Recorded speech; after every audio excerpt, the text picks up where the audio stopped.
Hey, what is up, Shiver and Fear fans? We are about to do an interview with a new partner for Shiver and Fears.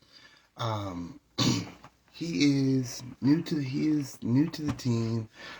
Just kind of started recently, but so far, if you love that Shiver and Fears comic illustration that we did for the Shiver and Fears book, Skeleton Dinner, then you're going to love this person. So we're just gonna wait for him to show up so we can put together this interview. In fact, it looks like he's here now. So we are going to start this interview now, and you'll get to know another team member of Shiver and Fears. And I will admit, I think he does have a little information to tell you. So let's get him on now.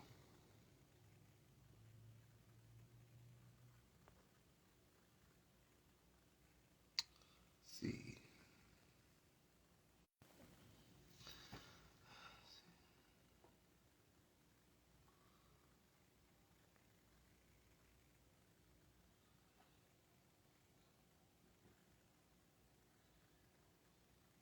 There we go.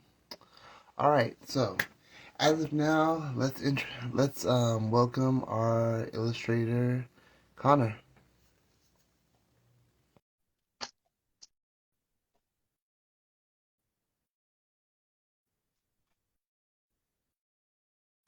Hi, everyone. Can you see me? We can see you, man. How's it going? Hey, it's going good, man. How about you? Doing great, doing great. So, I do want to say that I am sorry about messing up earlier this week because I was going to get with you, and then kids were all over the place, distracted me, and by the time I realized that the interview was supposed to happen, it was like 1 or 2 hours late. It's But I'm glad we can do this no now. big deal, man. Life just kind of gets in the way sometimes, and yeah, that's kind of the same thing with me. It's kind of inevitable, but you just learn to handle it. That's Yes, no definitely. one's fault. Well, I'm glad we can do this now. For those of you who don't know, Connor here, he is the creator of the first Shiver and Fears comic strip for the book Skeleton Dinner. I will say that comic strip has gotten a lot of views, and fans are totally talking about it day in, day out. So that is a great piece of art. Well, I'm glad you think so. Where would you post it, by the way? So I have posted it on Facebook. I posted it on, of course, Instagram, and I posted it on YouTube, and it's also posted on shiverandfears.com. Wow. Well, I'll have to check them out and see what they're saying, because if it's getting some attention, that's really great. Yeah. So apparently, we have a lot of people who are very glad that you're part of Shiver and Fears team. Well, I'm glad to be here, and I'm glad I can help out any way I can. All right. So a few things that we want to go off with is we kind even though we kind of know your position of the Shiver and Fears team, tell us your thoughts and feelings on helping us out here. Well, I think it's really good to meet a lot of other illustrators and a lot of independent writers. I feel like the hardest part of being an emerging artist is really just trying to find an audience, and not only that, just actually getting your project off the ground. And I think by being able to put a crackpot team together and kind of getting that communication and connections out there, that really does help in any way, shape, or form. And yeah, like I said, I'm just glad that I can. Like I said, I think I take that very seriously, and I like to do whatever I can to help people get their projects off the ground. I have my own projects that I try to put as much effort into, and if I can share some of that effort into everyone else's, I think that'd be even better. Awesome, awesome. So Connor, tell me you're very creative with your art. So how long have you been into art? Well, for me, I think the earliest my interest would go would probably be when I was around maybe 9 or 10. My oldest sister, Brittany, she was one of my inspirations at the time. She was in art school she was in high school, she was in art class, and yeah, she really kind of showed off what she could do with like realism drawings and graphite pencil. And I was like, wow, it would actually be pretty cool to do that. And I also know I was a huge freaking nerd and I loved cartoons. And I was Mm. thinking to myself, okay, what if one of these days I can develop my own style and I think I can actually entertain people with my own zany antics, and that's kind of just where I've just been spinning from there. Like my biggest influence was like cartoons and Disney, and like I said, the artists around me, especially my sister. And as time went on, I kind of just developed, got more influences, learned more techniques, and figured out what worked for me. Oh yeah, yeah. I definitely can relate to that because me when I was around that age, I was just drawing stick figures, and at some point those stick figures started wearing thick letter T's for T-shirts, and then I was like trying to make the shoulders, and so like now they were able to stand up straight and so on, and and I'm developing those skills slowly Mm-hmm. but surely. But Yeah, I'm definitely glad that you're you're inspired to do it what you do best. That's awesome. yeah. So I definitely want to know. I definitely want to know. So do you read a lot of books? I did when I was in high school, or up until high school. In grade school, we did this thing called accelerated reader, which was it kind of basically turned reading into a chore. Like it was like you had to read a book or else your English grade would fail. And that's not to say I didn't like it. I mean, I was able to find some good books that I enjoyed reading. I was able to keep my grade up, but again, it kind of did a little bit kill my motivation a little bit because I was like, okay, I want to read to enjoy the story. I don't want to do it to make it feel like a chore.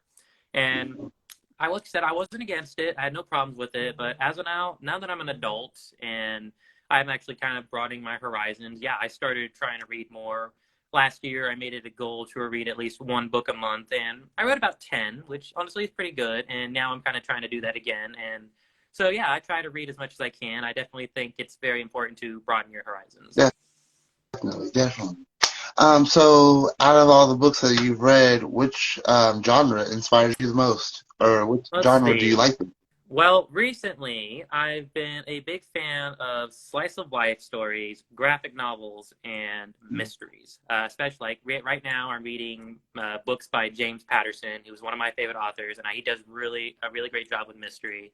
Um, my other favorite author is Becky Albert Hawley. She did books like the Love Simon books or Here's to Us with Adam Silvera, who also wrote They Both Die at the End, which is another one of my favorite books, and that book made me cry. Um, and as for like graphic novel wise, I don't think I really have a particular favorite author. I think more or less I'm interested in like the various styles and stories because when it comes to like graphic novels or cartoons or even anything that's animated, it kind of allows you to get more creative. Let's say like you can have like animals stacking on top of each other. Oh You yeah. can be very vibrant with your colors. But I guess if I did have to pick a favorite graphic novelist, I would say Lisa Hannawalt, who she was the character designer for BoJack Horseman and Tuca and Birdie, and I also got to read some of her comic books as well. And they're as very silly and vibrant and honestly kind of touching as you would expect. Oh, very cool, very cool. So I'm so glad to hear that you're like doing this art thing, and you're still doing it, right? Oh yes, I'm like I said, I'm an aspiring artist. I work at the Paseo Arts District. I'm their marketing coordinator, and I do all the advertising and marketing for them. And I'm pretty much doing everything I can to broaden arts in Oklahoma because it is honestly, it's not. I wouldn't say it's a struggling or dying area, but it's very niche, and yeah, I do feel like it is very underappreciated.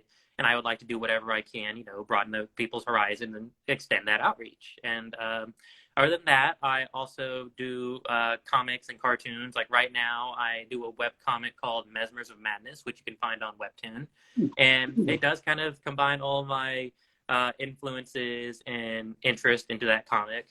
And yeah, like I said, anytime I try to do a painting or a watercolor or a digital print whenever in my spare time. Oh, definitely. That's really cool. So I'm sure we have some people here who would love to see what your other drawings are, definitely check out your website, of course. Well, But well, as of now, I'm still in the process of making a website. Right now, though, my biggest portfolio is my Instagram page. You can find it at CSA. You could probably click on the link here in this live feed, or again, you can just search it up on Instagram. But like I said, that's kind of where all my art is right now. okay, cool, cool.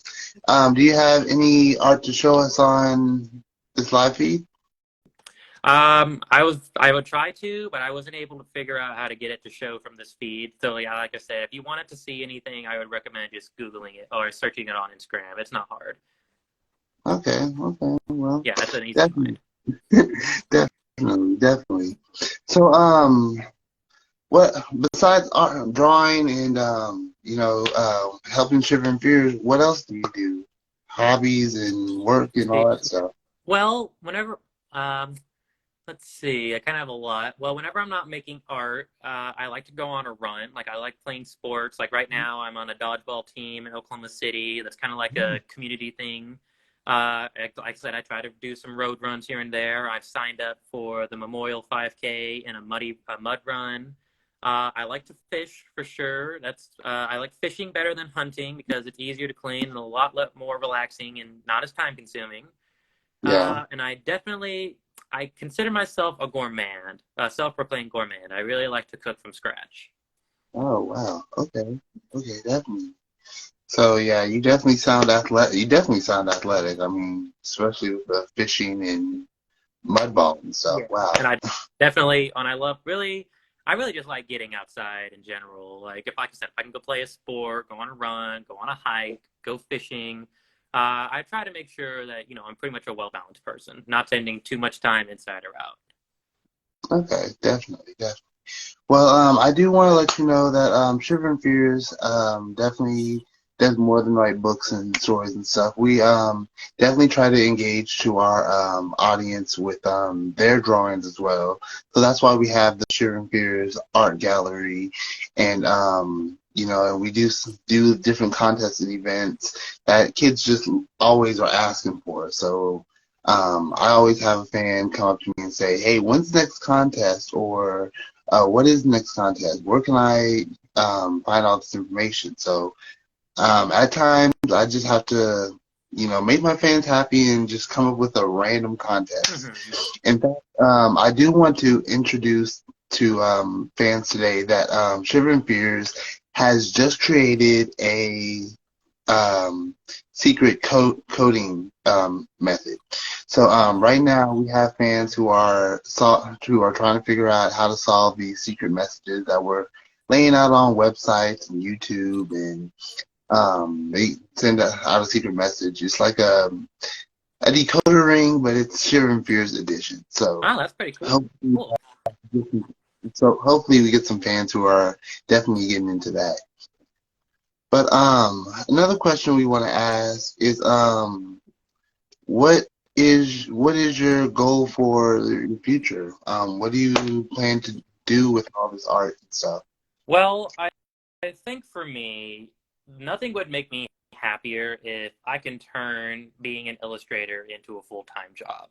Um, One of my dream jobs is working within a studio or maybe at a design agency. That was kind of like one of my main goals for maybe in the next few years. I'm also been keeping in touch with several other Oklahoma artists and seeing what they did to make illustrating a full-time career. But no, for me, I personally am one of those people who thinks that, if you have a passion, don't treat it as a hobby. Treat it as something that you know for a fact you want to do. Because if you're really good at something and there is a single shred of merit that can help you go far, you should take that chance. Oh yeah, oh definitely, definitely. Um, well, so this is a question that we do ask a lot of people who have learned about Shiver and Fears, gotten into Shiver and Fears and stuff like that. But this is a question that it makes some people kind of nervous and shocked, but I know people are always wanting to know, but we want to know if you have read a Shiver and Fears book at all. Well, as of now, I have not. but I am pretty familiar with some of the entries. Like I said, I know the one that you had me commissioned not long ago was about a party that was in a haunted house, and I thought that was a pretty clever concept. And the comic you sent me was about a girl exploring a skeleton diner. Mm. So I think if there's anything I would say about these books is that they are very interesting concept, and I do think that, you know, a child or any children, or even if anyone of any age, like an adult, could probably find creative.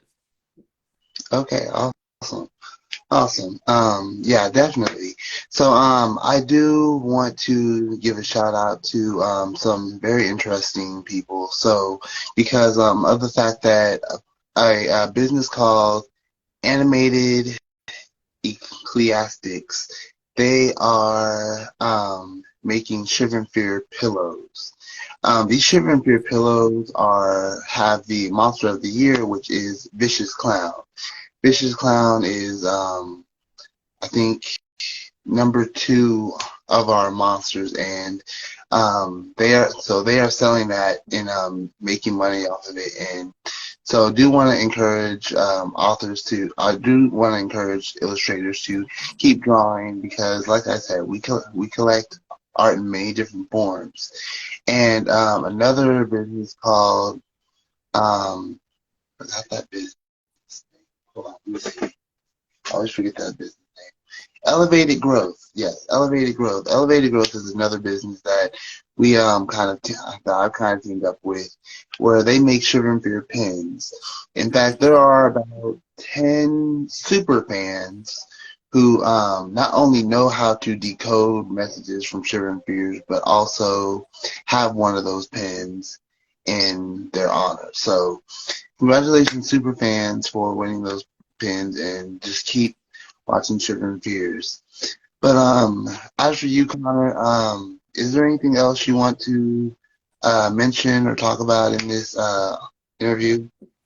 Well, no, not at this moment. I know, like I said, I've been trying to get in touch with every other priority and projects, and the next time Shiver and Fears needs me, I'd be happy to work on them.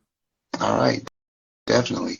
Well, I do want to let you know that I had a lot of friends ask this, but they want to know, when is Shiver and Fear's next book coming out? And I do want to let them know that there is a book coming out soon called Locked in the Forgotten Library.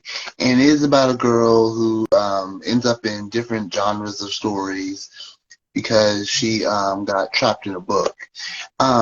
This book is almost done. I am finishing chapter 12 now. So we have about 8 more chapters to do before it gets. I will say that, Connor, hopefully you'll have some time in order to do that cover for that book. I know that you sent me a message saying that you are working on other things right now. So, Yeah, but my goal, like I said, my goal is to try to get them done quickly and effectively in a way to where it's a great, it's of the utmost quality. And like I said, if Shiver and Fears ever needs me again, I would be happy to work on that project. okay, definitely, definitely. Well, that's great to know, because, like I said, I'm almost done with it, and like I said, we have fans who are so excited about your artwork, and hopefully we'll get some more comic strip ideas going.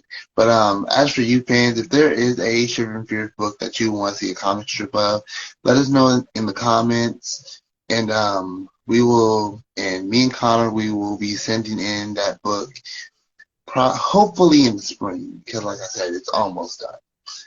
So thank you, Connor, for being here with my fans. Hopefully some of them will be both of our fans and be interested in more of our work.